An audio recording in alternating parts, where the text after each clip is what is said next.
Hello, my fellow Rapturians. We're going into the book of Ruth, and I'm going to be sharing a little bit about the rapture, because that seems to be the theme for this week as we're diving a little bit deeper. And I'm going to show you some instances of a rapture-like scenario, and this is why we Christians have I hope that one day that we will be raptured before the Antichrist reveals himself, before he betrays the Jews, all this kind of stuff. So this is what I'm going to share a little bit here about why we can see glimpses of this in the book of Ruth. Now, I'm not going to read the whole thing. I'm not going to read the whole book of Ruth, but just thought it was kind of interesting.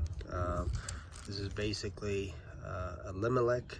He had two sons, and they were in Moab, and they took two wives who were Moabites, which is interesting. They weren't Jews, Jewesses, if you will.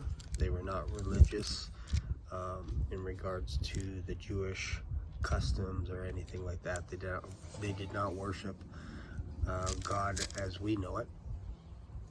They were pagans. So then what happened was Elimelech, Naomi's husband, died, and then her two sons died as well. So then she was going to go back to Jerusalem because she heard that there was bread there, and she told her daughters to go back, and Ruth said, nope, I am going to stay. So if we go over here to Chapter 16, Ruth said, entreat me not to leave thee, nor to return from following after thee, for whither thou goest, I will go, and where thou lodgest, I will lodge. Thy people shall be my people, and thy God my God. Where thou diest, I will die, etc. So then they go to Bethlehem, and they need food, obviously. So when they go to Chapter 2 here, you see Ruth gleaning in the fields. Naomi had a kinsman of her husband's, a mighty man of wealth, and of the family of Elimelech, and his name was Boaz. And Ruth the Moabitess said unto Naomi, let me go into the field and glean of the ears of corn after him, whose sight I shall find grace. And she said unto her, go, my daughter. And she went and came and gleaned in the field after the reapers. Let's hang on to that word for a second. And her hap was to light on a part of the field belonging unto Boaz, who was of the kindred of Elimelech. So that's a miracle in itself, that she just happened to be in the right field at the right time and all this kind of stuff. So Boaz comes in from Bethlehem and said unto the reapers, the Lord be with you. And they answered unto him, the Lord bless thee. And then said Boaz unto his servant that was set over the reapers. We keep seeing this word, this keeps coming up. Whose damsel was this? Servant that was set over the reapers, and answered, said, it is the Moabitess damsel that came back with Naomi. She said, I pray you, let me glean and gather after the reapers among the sheaves. So she came and continued even from morning till now. So she tarried a little bit in the house. So then he says to Ruth, Boaz says to Ruth, hearest thou not, my daughter? Go not to glean in another field. So stay here, neither go hence, but abide here by my maidens. Which is interesting because we see Jesus talking about the parable of the virgins, of the 10 maidens, 10 virgins in the New Testament. That's kind of interesting that Ruth is hanging out with these maidens. And then it says, let thine eyes be on the field that they do reap, and go after them. Have I not charged the young men that they shall not touch thee? And when thou art athirst, go unto the vessels and drink the wine of which the young men have drawn. So basically taking care of Ruth. Still don't see a rapture here, Shane. So what are you talking about? There's no rapture here. Fair enough. But what we want to look at, and maybe I'll make this into a two-parter, video, but this is the first part because this is interesting. That she went into a field and came and gleaned in the field after the reapers, and her hap was to light on part of the field that belonged to Boaz. And because of this, she knows something, that when she goes in here, she's taken care of. And we see a bunch of scenarios of reapers, and if we try and figure out what time this is, because there was a law in place that basically said that if strangers come to your land, don't reap to the edges of your field. Just leave some for the strangers so that they can eat. If we go over here, find out what season this was in, when the reapers were harvesting, right? Right here. Leviticus 23, one of my favorite books. Leviticus 23 verse 15, that's the day of Pentecost. You shall count to you from tomorrow after the Sabbath, from the day that you brought the sheaf, the wave of offering. 7 Sabbaths shall be complete, which is basically, was that like 49 years or something like that? 50 years, 50 days, 50 years, 50 days. And even unto tomorrow after the 7th Sabbath, you shall number 50 days. There we go.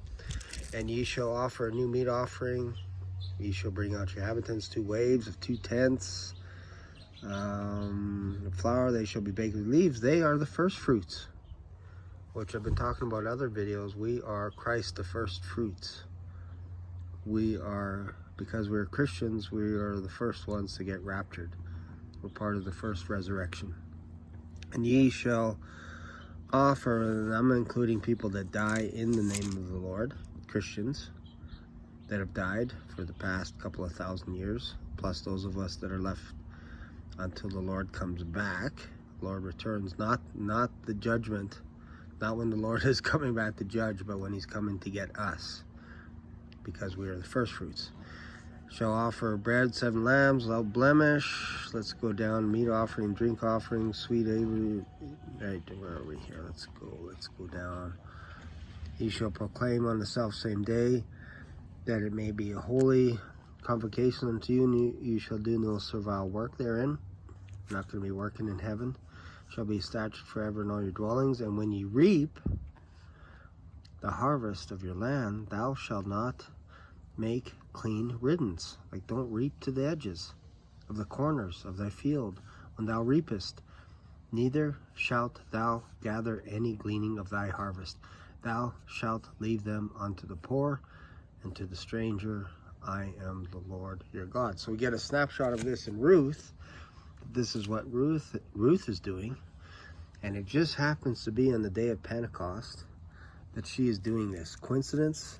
In the field of Boaz, who is a type of Christ.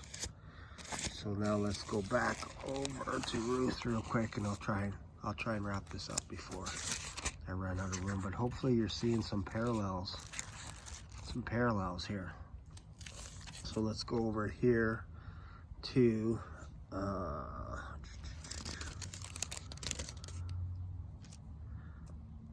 yeah, right here. Basically, Ruth, or Naomi, gave Ruth instructions, and she went down to the floor where Boaz had eaten and was drunk, and his heart was merry, and he went to lie down at the end of the heap of corn, and she came in softly and uncovered his feet and lay down.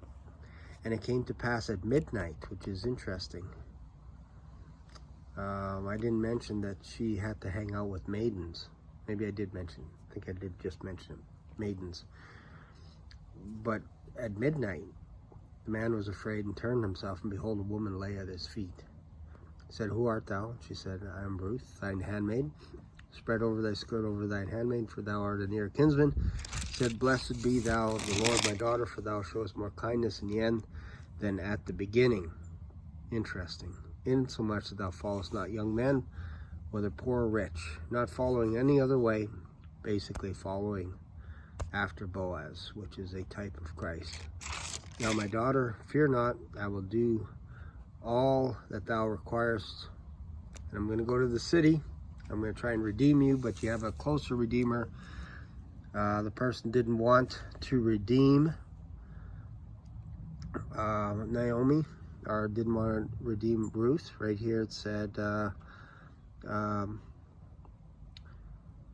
Boaz said, thou will redeem it, but if thou not, tell me, I will redeem it, for there is none to redeem it beside thee. I am after thee.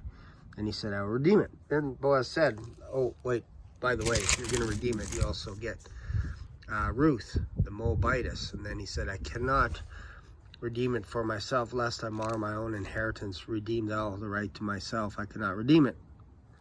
So then Boaz said, ye are witnesses this day that I have bought all that was Elimelech's, and all that was Chilions and Malons of the hand of Naomi. Moreover, Ruth, the Moabitess, the wife of Malon, I have purchased to be my wife. Just like Lord Jesus purchased us on the cross of Calvary, we belong to Christ. And this is why we believe that we will be raptured. And then at the end here, Lord, make the woman that has come into thine house like Rachel and Leah, which the two did build the house of Israel. The Lord is building a house right now, building a temple, which is all those that believe in Jesus Christ. We are his temple. So again, does this spell out exactly the rapture? No, but there's foreshadows in here throughout the book of Ruth. She's a Moabitess. She doesn't belong to Israel, and yet Boaz took her in. He redeemed her. Christ has redeemed us.